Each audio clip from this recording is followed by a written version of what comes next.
Two inmates have been rearrested after escaping from the Leeuwkop Prison and later kidnapping an infant during a house robbery in Johannesburg. The Correctional Services Department is now investigating a security breach. For more on this, we're joined now by spokesperson Singabakho Nxumalo. Thank you very much for joining us this afternoon, sir. Tell us first off, when and how did this prison break, a brazen prison break, occur? And thank you for having us. As Correctional Services, we've stated that it of serious concern that inmates will find it possible to escape from lawful custody. You are correct. Two inmates named Leeuwkop Prison and Leeuwkop Mbali escaped from Leeuwkop. This happened when they were in the courtyard, and they managed to open a hole in the fence.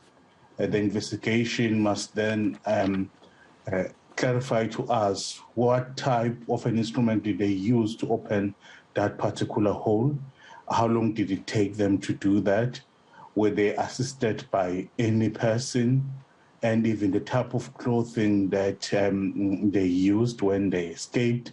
So we still have quite a lot of questions because our security infrastructure must make it almost impossible for anyone to escape. The reason being, when people who are in lawful custody escape, then it places ordinary citizens in danger. Look at the amount of cases they then committed whilst they were on the loose: kidnapping a child, hijacking, a motor vehicle. Who knows if perhaps there are even other things that they did. So as a department, we are seriously concerned.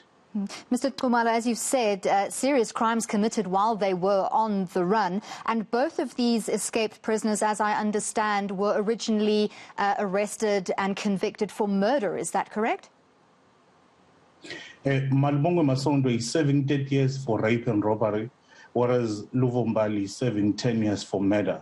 So both of them are in for serious offences.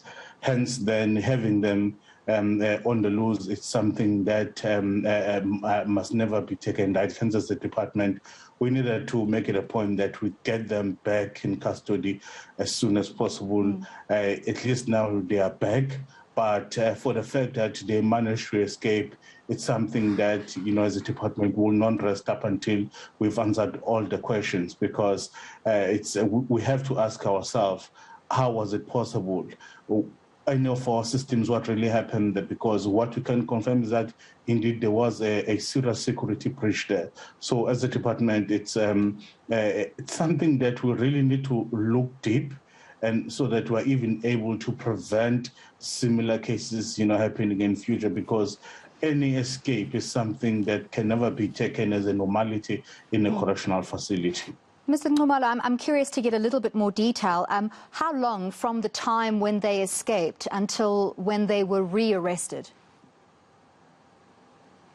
When we discovered that two inmates were unaccounted for, we immediately started with a search. We then had to activate our colleagues in the security cluster that will talk to the South African Police Services, but we also work closely with private security companies. So it is all about now identifying the two inmates.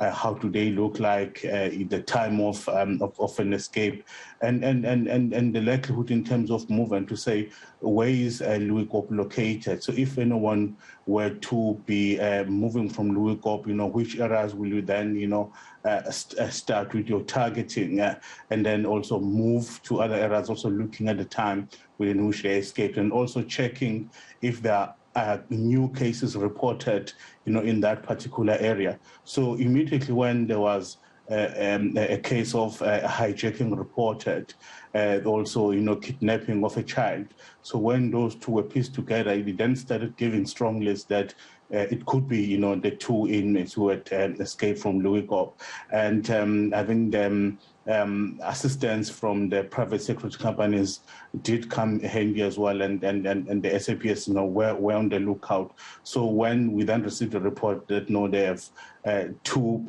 people, then we needed to identify if indeed these were Malibongwe, Masondo, and Luvumbali, and we could identify them. So hence then we needed then to take them back, but now into a maximum facility. But then they now needed to be charged for these other offences that are alleged that they may have committed.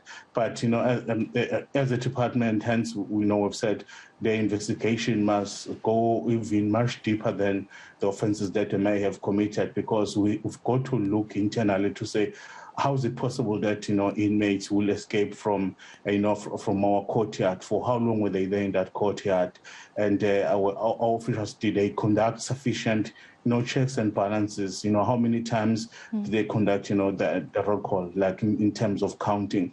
And at even the system of opening for inmates to go into the courtyard, was it a reasonable number that can be managed? For how long were they there? So there's quite a lot of questions that we have. Hence, as the department we said, we will not rush to close off the investigation merely because the two are back in custody and that they've been charged.